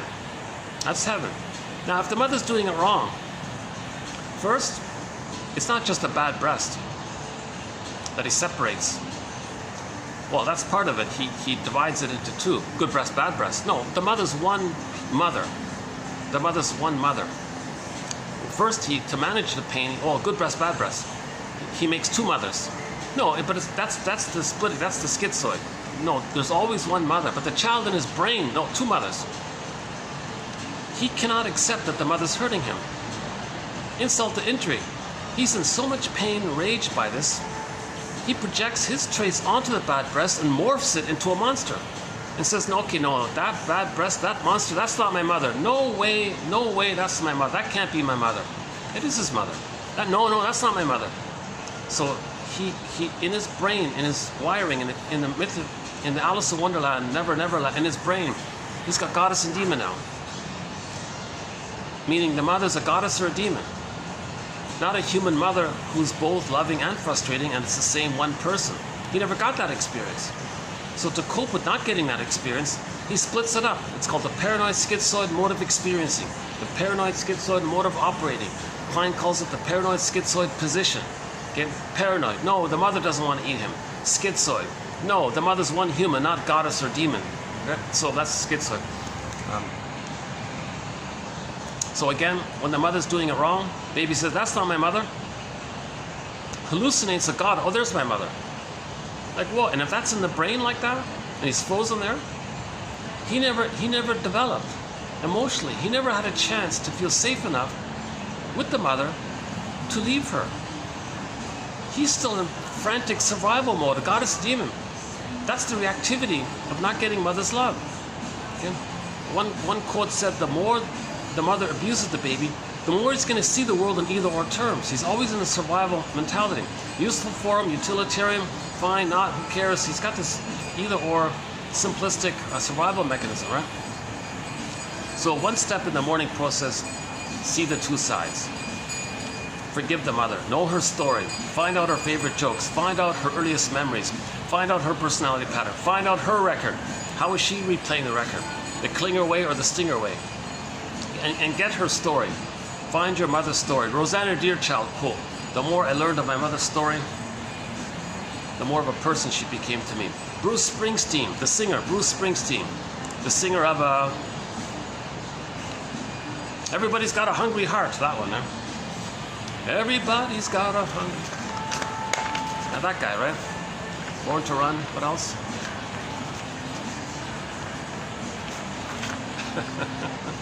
Dancing in the Dark. What else is there? Thunder Road. I'm not a massive fan of his, but yeah, we're all familiar with Bruce Springsteen. Go to YouTube, type in Bruce Springsteen, Toronto, Independence Day, and listen to the intro. Listen to the intro he gives to that song, Independence Day. He's very open about being in therapy. He's been in therapy for 40 years or something like that, right? And he was passing along his therapeutic experience to the audience. Toronto, okay, so YouTube, type on the YouTube channel, this channel, right? Bruce Springsteen, Toronto, Independence Day. You don't see him you don't see it very clearly. The guy who filmed it was in the back row and up in the rafters using a little basic phone. You don't really see it, but you can hear it. The audio's okay. The audio's actually pretty good. Listen to the intro he gives to that song, Independence Day, about emotional Independence Day, about emotionally separating from the mother. He was able to emotionally separate from the mother when he saw more realistically the parents as people. They had hopes and dreams, didn't pan out, but they were people. Forgive your parents. They're also members of Homo Traumacus. We're all members of this massive family. We're all from this one family. We're all cousins, basically. We're all Africans. Some lost a tan. We're all from this one family. We're all literally. Jane Elliott says we're all literally cousins. Anybody you meet, they're literally a cousin of yours. Everybody you meet's a cousin. On average, 30 to 50 times removed, says Jane Elliott. And we're all from that massive family back in the northeast of Congo. So you could also say we're all Africans, basically. Just some lost the melanin due to the sun exposure when we lived in different places, but we're still from that massive family. And then this whole issue about when we were traumatized, when we became Homo Traumacus, this took place while we settled in different places. And then we're projecting like crazy because of that.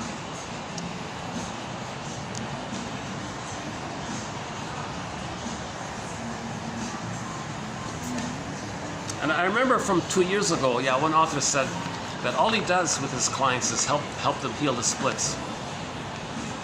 Bring the two sides together, see the two sides. Your mother would have loved you if she could have. She didn't get it herself, so how can she do it? If your mother has a traumatic script, she just replays what's on that record. So the mother has a script. The mother has a record of 45 that said that when she was a baby, her mother shamed her. New situation. She has a baby. Replay the record. What does the record say? Mother shamed her. In very early trauma like this, in the stinger, and we're talking about the stinger place, trauma before 18 months. If the mother was traumatized before 18 months, she's going to play the stinger way, meaning identification with the aggressor. So the record says mother shamed her. New situation. She's going to play the mother who shames her. Too painful. Okay? She's going to project her onto the baby. The record says mother shamed her. She plays the shaming mother who shames her. But where is her? She already put her in her dream into the child. The child is her. She's playing the shaming mother. So she's shaming her own child. That's the stinger personality pattern. So you gotta forgive the mother for this. She had a record. The mother had this compulsion to replay her trauma. So she used the child toward that end. So understanding this gives us a little bit of an ability to forgive the mother for this.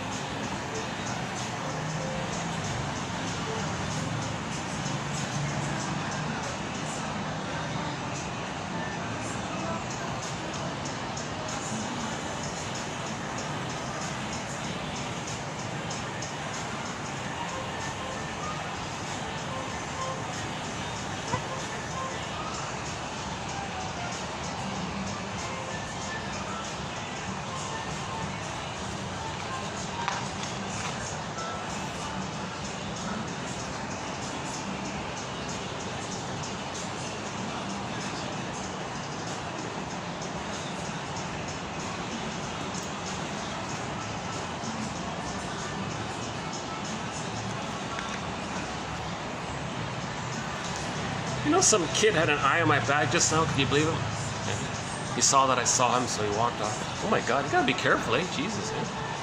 My goodness. No, I have no big valuables in my bag. I have an umbrella. I have my rain jacket. What else? That's about it, yeah. Hold on a second.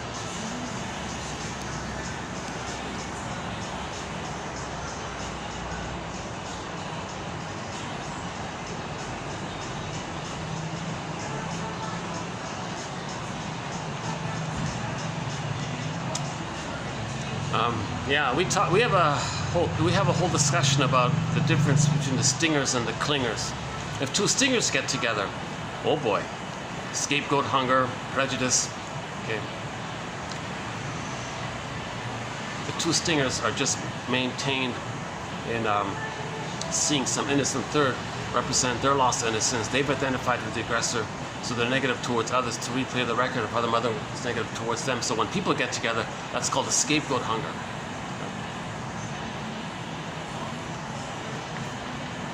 Okay, okay, again.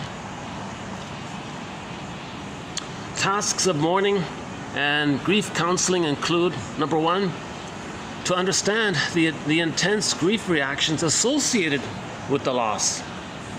Okay, startle reactions, restlessness, agitation, anxiety. And they may interfere with one's ability to initiate and maintain normal patterns of activity. Right?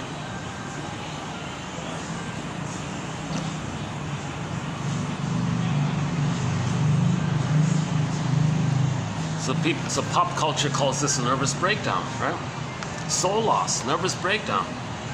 So we have a book called, we did some quotes from a book called Understanding Your Nerves. Hang on, what's it called again? Oh my God, we've got a very good book. Oh my God, something about nerves. Outwitting Your Nerves, is that it? 1923, a self-help book called Outwitting Your Nerves. About a year ago we did it. Yeah, I forgot about that one.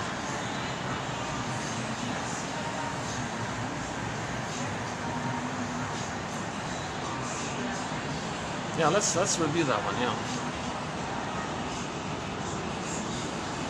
Okay, number two, to adjust to an environment in which the other is missing. Okay, yeah, the other's not there anymore. How do you adjust to this new environment? You got to face the loss of the many roles the other person filled in your life, played in your life. You kind of take that for granted, right? So that's helping you to admit the loss.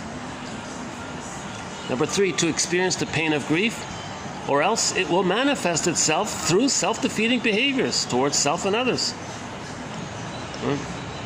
That's called pay the piper. That's called pay the piper. So I'm talking about the 1957 children's fantasy family film called The Pied Piper of Hamelin. And the magical character flying around, the Pied Piper character, he's not punishing anybody. He's an emissary of unconscious processes. He's just describing what's going on in the unconscious. He's like a spokesperson for the unconscious forces like that, right? So he was saying, got to pay the piper here. I mean, respect what's going on within. Admit the loss. That's called pay the piper. Now the mayor guy, oh, forget about it. Who cares? Brush it off. Take him, do him. Okay, look for prestige, look for narcissism, look for glory, look for power, look for money. And he was always singing this song called Prestige, Prestige. Give me more goods, give me more stuff, give me more money. He was always in this narrow-minded focus. So he wasn't paying the piper. The mountain opened up and the children got locked in. So things got worse. The whole village was suffering. And finally they realized that things got worse because they didn't pay respect to nature's innate drive for healing. So the land emissary was Truco, a guy named Truco. By the way, the same actor played Truco and the Pied Piper, the same actor. He was saying, you know, children are people, right? They need parents. If they lose their parents, you're going to lose them, he said. So he was talking a lot about children's rights, that children are people, that we have feelings around this, that there is such a thing as feelings. So he was trying to tell people that there is such a thing as an inner life. There is such a thing as feelings, right? The mayor guy is, oh, who cares about that? Like the pilot, oh, who cares? Then things got worse. Like the pilot guy, right? So I'm posting this in October 2023. Story about a pilot on Alaska Airlines. He was off duty. He was hitching a ride on a pilot. His two buddies were in the front row of the plane, flying the plane. He was in the back seat, like a little triangle like that, the back seat. Three of them there in the cockpit or something. The two guys in the front driving the plane. He fell asleep And my theory, as mentioned before, my theory is, the report was, true or not, I don't know, the report was he was in this great panic to wake up and try to stop the plane. I think he was highway hypnosis. He wanted to stop the car. Because sometimes it happens. People who drive long, like commuters and truck drivers and all this, they may fall asleep on the road. And luckily they wake up and they go, oh my God, I drove all this distance and I was asleep. Very dangerous, very scary. They're just thrilled that everything was okay. And they kind of didn't process it fully, but they felt it and they buried it, kind of thing. Later on, you might have a dream about that more fully, and you might really feel more, and you might more fully feel the fear of that. So he had a nightmare of that, and he's in the dream feeling, knowing and feeling that he's sleeping on the highway, and he feels, oh my God, I better wake up and stop the car. So he was trying to wake up. Okay, he transferred the car to the plane because a part of him knew he was in the plane, but it was emotionally, it was the car. He was trying to stop the plane, thinking he was trying to stop the car. So he reached and lunged and tried to stop the plane, and the two guys in the front had to wrestle him and wake him up, kind of thing. And he got in big trouble by this, right? So that's pay the piper. If you don't pay the piper, it'll manifest in something defeating, either for self or for others. Okay, and we talked about the delayed onset already. Let's see, how are we doing for time here? Well, we got about only 10, 15 minutes, 10 minutes. Yeah, I thought so. We'll continue this in part 2. So this is part 1. This is part 1.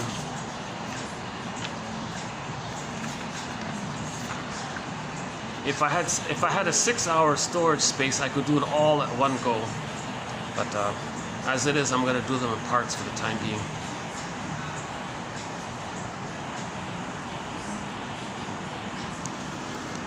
Psychoanalytic interpretation is the effort to render pain more approachable and bearable enough for us to move forward to avoid the escapes of neurosis and somatization. So you don't want to get physical, you don't want to get too many, the body bears the burden issue. If you accept your feelings, your body will thank you for it. The very fact that some evanescent but constraining feelings can somehow be expressed renders us more capable of negotiating with them. If they can be shared, at least by one person, they seem to begin to claim legitimacy. Right? So grief is healed when it's witnessed by a caring other. Now you're validating it. Now you're accepting it, right? So that's why you got to talk to somebody. You need a caring witness. Then it's legitimate. Then you accept it. As a baby, you couldn't accept it. Now you want to accept it. You need a caring witness to help with that. Conversely, when painful emotions cannot be verbalized, they remain inaudible, unknown, virtually non-existent on a conscious level, but even more corrosive on an unconscious one. Yeah. See, then we're not making sense. See, the more we deny our feelings and our trauma and all this, the more it gets buried, the more the unconscious rebels. And when the unconscious rebels, it's going to find some kind of way. And we consciously may not even recognize it anymore. But whatever it is that we're doing, it's the cry for love. It's the cry for love. It's that record of the cry for love. Everything's love or a cry for love. If somebody's doing something confusing or puzzling, it's a cry for love. Very simple, right? It's a cry for love. Everything's love or a cry for love. If you're confused about what somebody's doing, it's a cry for love. They're playing that record. Now, if they have one of the stinger personality patterns, you got to be more like a layer. It's more layered. Shall I compare thee to an onion? If they have one of the stinger personality patterns, the bully pattern, Iago pattern, narcissistic pattern, lower functioning BPD pattern, and so on, when they replay the record, it's very puzzling because they're treating others, innocent others, the way their mother treated them. How is that a cry for love? Their cry for love is showing up the mother. Hey world, look what my mother did to me. What I'm doing to others, that's what my mother did to me. I'm angry at her, I'm showing her up, I want to expose her. That's their rebellion, that's their cry for love. They're angry at the mother, that's their cry for love. Please world, see how angry I am, look what she did to me. So they're hurting others to say how the mother treated them. Okay? That's a kind of showing up the mother and an anger at the mother by showing her up. Because he's got to act like her, he's trying to save her, and he's stuck in this painful situation, so he's very angry. Okay? So that's Edmund Burglar makes a huge contribution in this area. He has a thing called when neurotics are trying to show up the mother through what's called a negative magic gesture. It's a negative magic gesture. Really shaming others. You really think that's going to heal what happened to them in the nursery? It's a negative magic gesture. It's not going to work, but it's puzzling. Well, that's his cry for love. His plea for recognition that he's angry that he didn't get his needs met. Now, let's pause here. The anger part. Aletha Horner, a couple of videos ago, we had a good quote from her about the pillow pounding.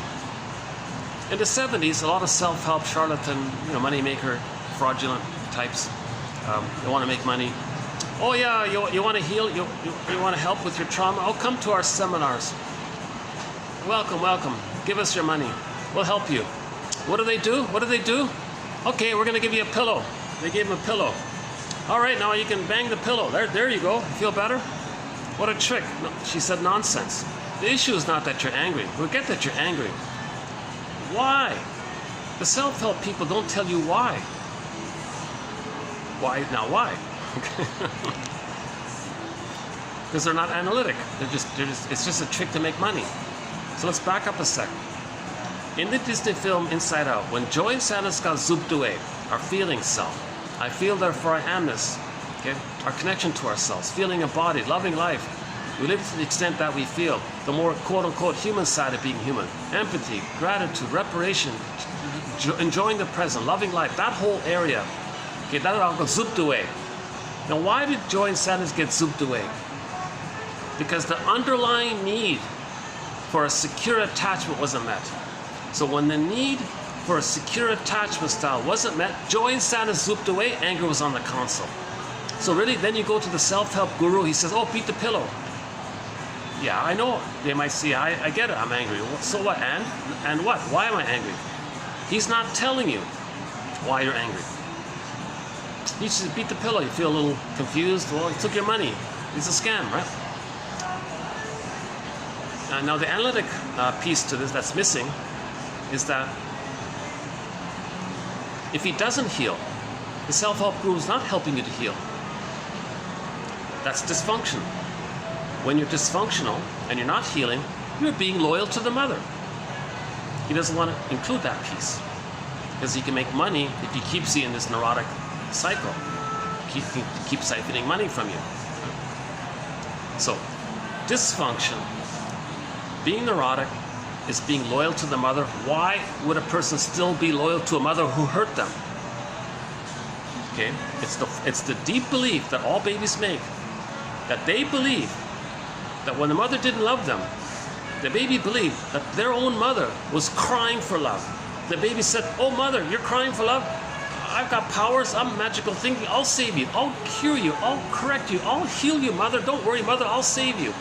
Now in the process of trying to save her, he's got to have her. The only way to have her is to imitate her. And while he's imitating her, he feels some connection to her. That's his need to have some kind of connection to her. So he's imitating her for his own need to have some kind of connection to her. But he's imitating her also thinking that he's going to provide fusion for her. Because when the mother didn't love the baby, the mother is crying for the fusion and symbiosis from her mother. Baby says, I'll do that for you, mother. I'll be your mother, in other words. So he's stuck in this place. So all of this dysfunction is the ongoing attempt to save the mother, cure the mother. Okay, for more on this point, pillar quote we have here by Morton Keysen. Go to TQs 22, 91, and 2. Okay, good. This is a good time here. No one's around now. Yeah. Except for these guys here. All right.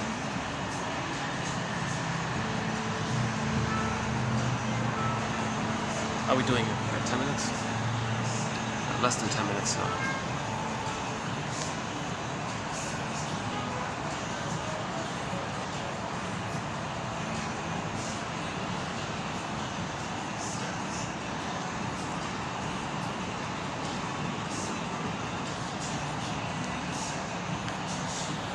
Okay, so in summary, about that last point, it's not about that you're angry.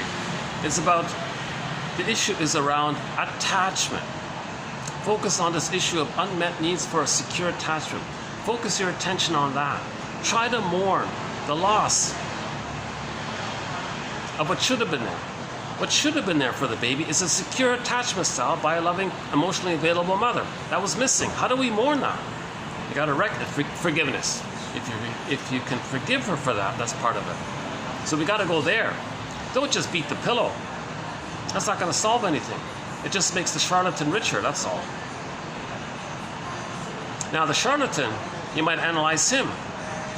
He might say, well, my mother was a charlatan. I've identified with her. My mother scammed me. My mother exploited me. So he's doing that to others to communicate what his mother had done to him. He's also being dysfunctional. So he's beating the pillow by cheating the people, in effect, right? He's doing the same kind of thing. Okay, 1 sec. Let's see.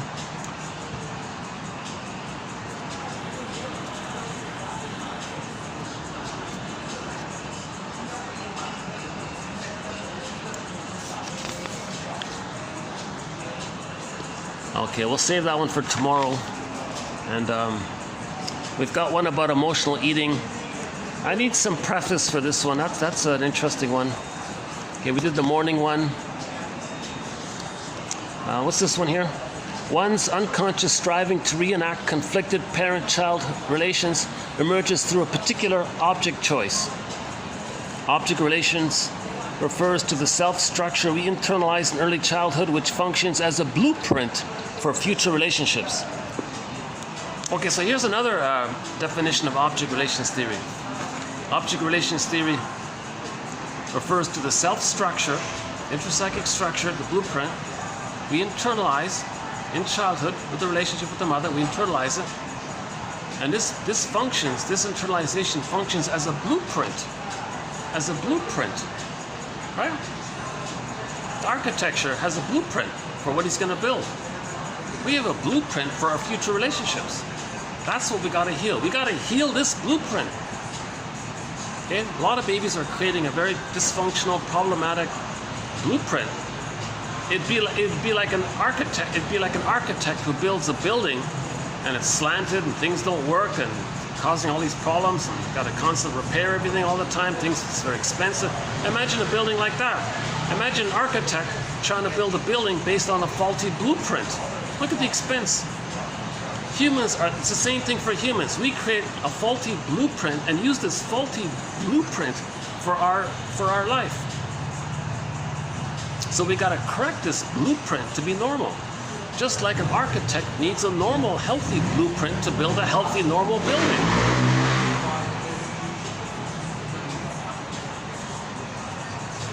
Okay, maybe I should wrap it up here.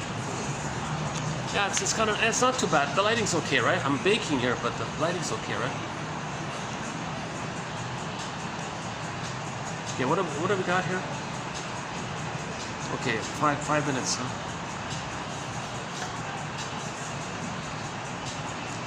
Okay, so this is part, yeah, okay, I'll just wind it down here then. So this has been part, so thanks very much. This has been part 1 of 2 of TQ 2718. And in part 2, we'll do a little bit about emotional eating, a little bit about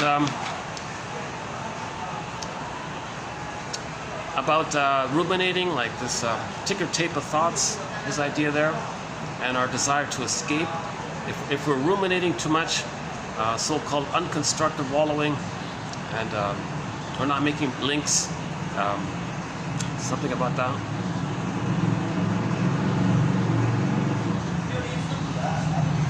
Yeah, this last one's a tough one. This last one will be updated, but I want to start in on it a little bit. And, is that it? Okay, the emotional eating. Now this last one we just read is not bad. Yeah, one's unconscious striving to reenact unconscious striving. The puppet master, the repressed self, the secret self, the unknown self, the second self, the double self, is motivation, is motivated. Iceberg, powerful motivation there. Okay, most of what we do is from there. One's unconscious striving to reenact that tune, that 45 that we carry. 80% of the time, we're just replaying that record. One's unconscious striving to reenact conflicted parent-child relations emerges through a particular object choice. Yeah, so who are you going to choose, by the way? If you're playing the stinger and the mother shamed you, you're going to play the shaming mother. Your object choice is going to be a non-threatening substitute other, a safe, benign, peaceful, non-threatening substitute other to represent your original safety as a baby, your innocence, your safetyness. Because you were safe to the mother, so you find someone else who's safe to see your original safety onto them. So you find a safe person, however it is they're seen as safe. Wounded, damaged, maybe kind, caring, whatever it is, they're safe. You're going to play the shaming mother. So you got to find someone safe to see your old innocence onto. And the record says mother shamed you. You see you onto someone safe, and you shame them, thinking you're shaming yourself, being loyal to the mother, trying to save her. That's dysfunctional, not making sense. Right? Object relations refers to the self-structure we internalize in early childhood, which functions as a blueprint for future relationships. Yeah, that's a new one I just added there about the art, about the building, the blueprint, right? Yeah, that's the first time I've used that, the blueprint. Maybe. Usually it's template, usually it's schema, usually it's working model, usually it's traumatic script, intrapsychic society, intrapsychic structure. I don't use ego self-state, I don't use subpersonality, don't use archetype, don't use those convoluted ideas. So we don't have any. I have only one quote by Robert Bly, and Robert Bly says, I'm tired of this phrase archetype. And I realized why, because his wife went to Switzerland and studied that whole area, right? So he's kind of sick of it. I am too. It's an annoying phrase. It means pattern. It just means pattern. A psychological pattern. That's all it means. Why create another term for it to confuse people? Okay, 2 minutes left. Again, one's unconscious striving to reenact childhood parent-child relations emerges through a particular object choice. Now, in the case of infatuation, puppy love, spellbound, love at first sight, they're called transference love, or falling in love, passionate love, romantic love, all this great excitement. The person in the present, you're going to choose somebody who reminds you of the mother, meaning the person in the present has the same wiring like the mother. Now, that's going to trigger up the neural pathways that was laid down with your original mother. The person in the present reminds you of that mother, hence the wiring is going to get flared up. And now you're spellbound with the mother in the past, transfer the mother in the past to the partner in the present.